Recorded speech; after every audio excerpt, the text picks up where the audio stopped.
Breaking news! Something serious is happening inside the Ravens organization, and barely anyone is talking about it yet. A shocking update just came out involving one of Baltimore's most crucial players, and the implications could change everything about this season. A quiet comment from Coach Harbaugh sent off alarm bells across the fan base, and now the situation is quickly spiraling into something much bigger than anyone expected. This isn't just about injuries anymore. This could derail the Ravens' Super Bowl aspirations entirely. But before we dive into all the details, make sure you hit that like button if you're a true Ravens fan. It's always amazing to see fans of all ages supporting this team. And if you feel like it, comment, "Go Ravens," so we know you're still flying high with the flock. Now let's break it all down. The situation with Nambi Metab, who fans have been watching closely this year, has taken a worrying turn. After Harbaugh's comments following practice, it became clear something bigger is at play. He openly admitted to being concerned about Metab's health, which is already a red flag. Harbaugh, typically tight-lipped and optimistic with injury updates,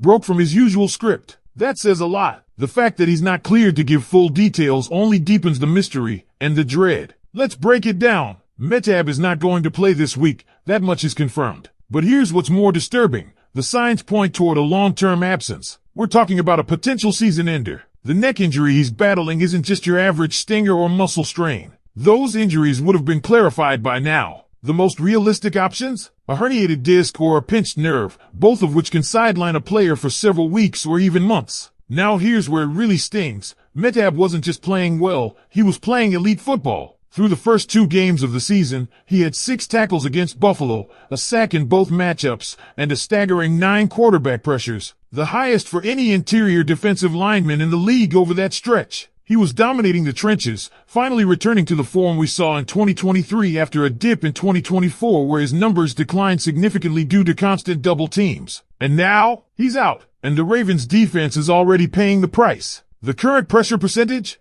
14.4%, third worst in the entire league. Total sacks? Just 3. That's bottom 3 as well. Blitz percentage? 12.1%. Again, third worst. Without Metab creating havoc up front, quarterbacks are sitting back in the pocket and picking the secondary apart. The front office isn't ignoring the situation. In the last 24 hours, Baltimore signed Taven Bryan to the practice squad. He's likely to be active soon, but let's be real, that's not enough. Not when Travis Jones and Roy Washington are also injured. Just 6 defensive linemen were available at the last practice, and 4 of them are practice squad players. The others? A rookie drafted in April and a late summer signing. That's a depth chart held together with duct tape. So what's next? Well, if you ask the fans, and honestly, it's hard to argue, they want Eric DeCosta to make a move now, not tomorrow. Now, trade for someone who can fill the massive void Metab leaves behind. Because let's face it, if this team is serious about competing for a Super Bowl, they can't stand pat with what they've got. You can't go into Sunday night matchups and allow offenses to steamroll your D-line like Detroit did. Jared Goff had a clean jersey all game. No sacks, no real pressure, just time and space. Names like Dexter Lawrence, Jeffrey Simmons, and Quinnen Williams have already been thrown around. Big names, expensive ones. But what's the alternative? Wait until the Super Bowl window slams shut? That's not the Ravens' way, or at least, it shouldn't be. Because here's the deal, if the Ravens don't act now, they risk letting this season slip through their fingers. Let's not sugarcoat it. Losing Nambi Metab doesn't just hurt, it gets the identity of this defense. He was the tone setter on the front line, a guy who demanded double teams and still found ways to impact the game. Without him, you're seeing just how fragile the structure really is. No push up front, no containment, no disruption, and it's bleeding into every level of the defense. The corners are being exposed, the linebackers are spread thin, and even a player as talented as Kyle Hamilton can't make up for the lack of pressure. Which brings us back to Eric DeCosta. This is where GMs earn their stripes. This is when front offices prove whether they're just building for the future or chasing a championship now. And let's be honest, if not now, then when? Lamar Jackson is in his prime.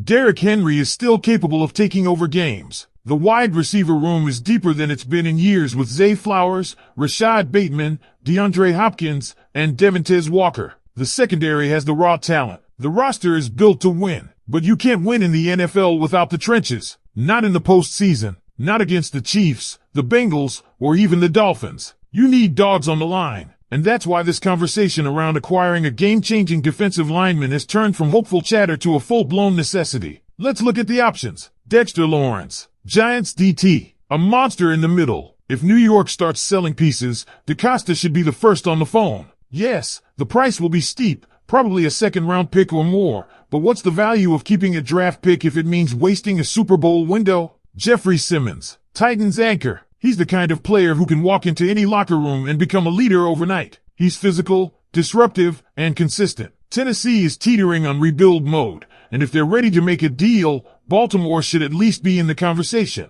Quinnen Williams, the long shot. Jets would demand a king's ransom, and rightly so. He's young, elite, and under contract. But think about it. If you're DeCosta and you're staring down another playoff disappointment due to a soft front, wouldn't you at least explore it? Now let's address the elephant in the room. What if DeCosta doesn't make a move? What then? The answer is simple. This team will need to overachieve in every other phase. Lamar will need to play like an MVP every single week. Henry will need to carry more of the load. The secondary, already under immense pressure, will have to find ways to produce turnovers even without a consistent pass rush. It's not impossible, but it's dangerous territory. And don't forget, the schedule is brutal. After Kansas City comes Houston, then the Chargers, then the bye in Week 7. If there's a timeline for Metab to return, it would likely start there. But even that's optimistic. A pinched nerve or herniated disc isn't something you bounce back from easily, especially in a position that demands full body contact on every play. Because this moment right here could define the rest of the Ravens' 2025 season.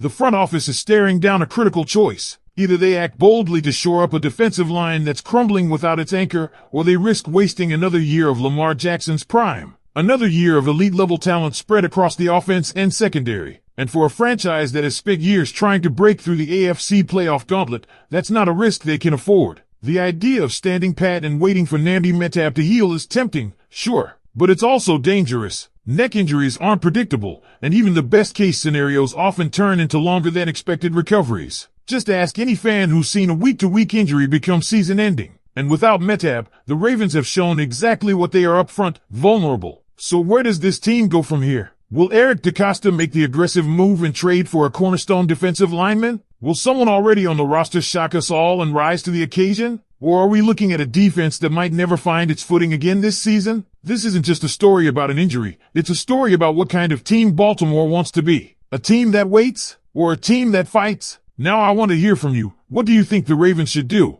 Is there any player out there worth the trade price to fill the hole left by Nambi Metab? Or should Baltimore trust in their depth and ride it out? Drop your thoughts in the comments below. And don't forget to like the video and subscribe for daily updates on all things Ravens. Stay tuned. There's more to come. And it could get even crazier from here. Videos on the screen now. Tap one and keep flying with the flock.